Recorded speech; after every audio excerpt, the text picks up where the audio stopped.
Unang-una po, ang ombudsman po kasi hindi lamang po tutok ito sa flood control projects. Marami pong kaso na dapat natuunan din, pagtuunan ng pansin ang ombudsman. So, hindi po natin nakikitaan na ito ang dahilan upang gibain or wakasan ang trabaho po ng ICI dahil ang ICI po ay tutok sa maanumalyang flood control projects at mga infrastructure. Mas mapapabilis po ang magiging trabaho at pag-iimbestiga ng Ombudsman at ng DOJ kung may kumpleto na pong dokumento na manggagaling sa ICI.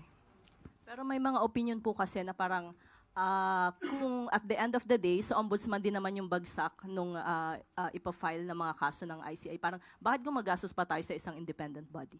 Gugustuhin po ba nila na ICI ang ombudsman lang ang magtrabaho dito? So hanggang kailan tayo aabutin para matapos ang isang kaso?